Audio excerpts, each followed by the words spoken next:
Hi guys. Okay, so let's have a little chat about extending naps. So first of all, why would we want to extend our child's nap? So yes, it's great to have 2.5 hours in the middle of the day to have some you time, some self-care, to catch up on things that need to be done around the house. But for your child, it is also great for them to have that restorative sleep in the middle of the day. It means that they can handle what the rest of the day brings. But also, if their day is complementary to their nights, they're going to have a better night. So long gone are the days where you'd say, oh, keep them up in the day and they'll sleep well at night. Not at all. If you put the feeds, the wake windows and the naps in the right place, you will have better nights. And this is coming from 25 years of experience of helping parents do this. So how do we help our little one to have longer naps? So you could sit down with your 15-month-old and say, hey, I'd like you to do 2.5 hours today in the middle of the day in your cot. Would that be cool? Yeah, that good? Yeah. I don't think it's going to work. So when I'm working one-on-one with parents, they could have a 4-month-old, they could have a 9-month-old, 15-month-old, and I'll say, okay, so we're looking to get your usual 45-minute nap into a lovely big chunky nap. So we're going to make sure that they're not hungry. We're going to tick that box. We're going to make sure that they're tired. We're going to tick that box. And then when they wake up, we are going to help them back to sleep. So how are we going to help them back to sleep? And usually what I will say on a consultation, I'll say, if I had the winning lotto ticket here, and I said to you, you can have this winning lotto ticket if you can get that child back to sleep with as least stress as possible, within 10 minutes, you can have this. What would you do? And most parents will say, oh, I'll put them in the buggy, that'll work. Or I'll sit on the rocking chair and hold them, that will work.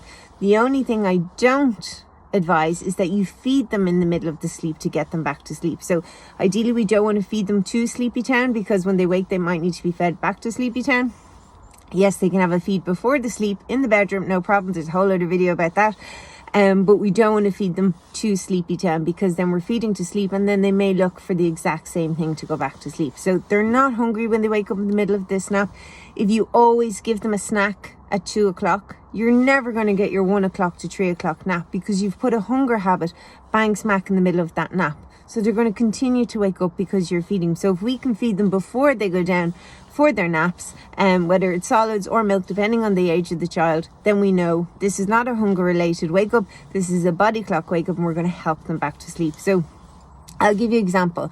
So a couple of years ago, I was in London with a 6-month-old little chappie, and he used to do 45 minutes 3 times a day.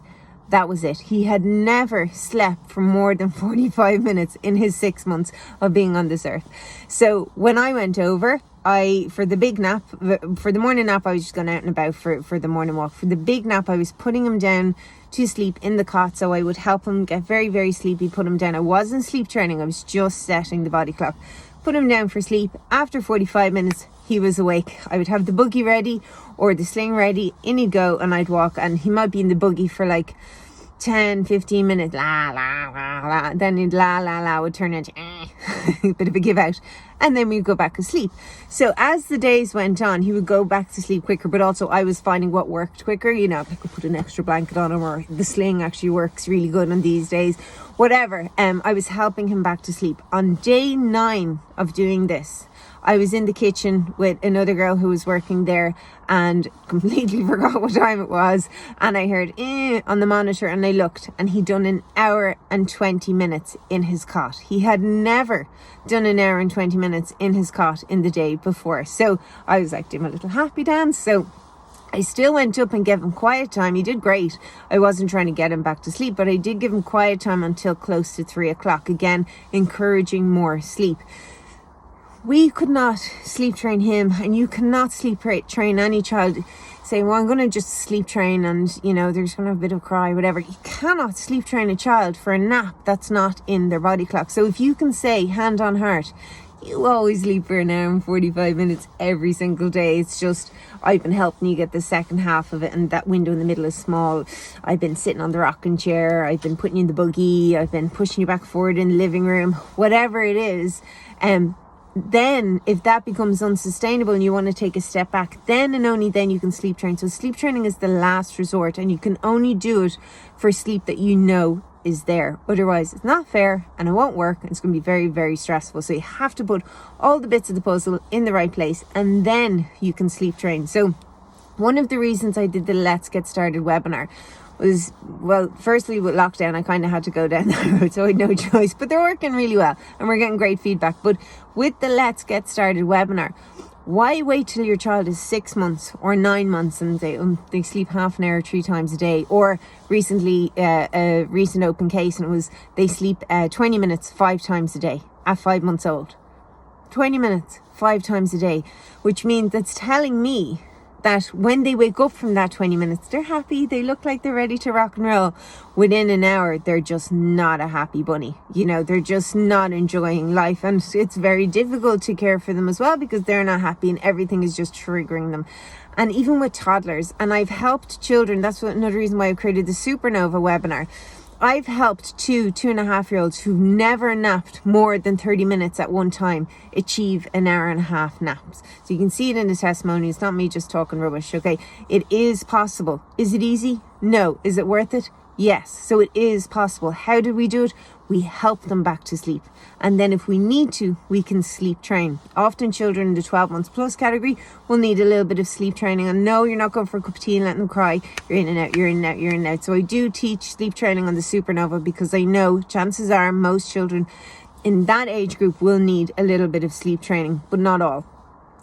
Pre-12 months, a lot of the time, the routine alone, putting the naps and the feeds in the right place, the solids, the milk, everything in the right place, will help the overall picture get a lot better. If your child is highly reliant on the soother or rocking or being fed to sleep, you may need to think about sleep training. But again, you can't sleep train until everything else is in the right place. So with the webinars, I give you the routines and I tell you why we do the things we do at the times we do. So not just saying, here, follow this. Why are you following this? And where is this going to be? Where are we going to be in 3 months' time? How does this change? So I start with 3 foundation naps around 6 weeks old, and it really doesn't change much from there. So there's another video there about nap transitions. You can find that. So the routine doesn't go from like 5 naps to 3 to 2, you know, it goes from 3 to 2 to 1 in a very, very gradual way. So yeah, the routine will definitely improve things. But if your child is having very short naps on a regular basis, but you're having fantastic nights, I'm delighted for you, and you might get away with that. From my experience, at the next developmental leap, that could unravel quite quickly, or you might get away with it again until the next leap. And then it's like, okay, so my feeling about that is, if we know that this is probably going to cause us problems later on down the line, let's see if we can do something now. So don't fix it when it's broken. Try and kind of like put the bits in the right place before it breaks, if that makes sense. Yeah, so anyway, I hope you found that useful. You were probably saying, well, she's just telling us to rock the child to sleep. I'm telling you to encourage more sleep into the body clock. But, you know, I couldn't go through every single age group on this video. The webinars have the routines on them. But if your feeds and naps are in the right place, you have a better chance of having good naps. So if you're napping a 15-month-old at 11:30 a.m. in the morning and they've been up since 7, they may go sleep at 11:30 a.m. They're not going to have a good nap. They're not ready. The wake window wasn't long enough. But also if they do have a nap at 11:30 a.m, the wake window on the other side of that is far too long, and now you've got an overtired child going to bed, which means resistant sometimes going to bed, or sometimes they'll go like that, multiple wake-ups before midnight, and a very early start the next day. So yeah, it's nice to know going forward where your naps are going to be when your child is 6 months, 16 months, 2 years, 6 months. Okay, loving all the sixes. Yeah, so I think that's everything about that. Again, you might feel I'm taking 3 steps back in order to go forward. Sometimes you have to do that. If your child is already independently putting themselves to sleep, and then you're like, she's telling me to rock my child back to sleep. Well, yes, because they don't know how to do the big chunky nap. So put the routine in the right place, and then yes, help them back to sleep if you need to on a temporary basis to reset the body clock. But they could become reliant on it. they might not, but you do run that risk, and I do totally understand it. But you're looking for a long-term solution, not just a temporary solution, because I know that if we don't get the big naps in place now, that holes will appear in your night at some point, or your child is just not going to be a happy camper. Okay, hope that makes sense. Sweet dreams.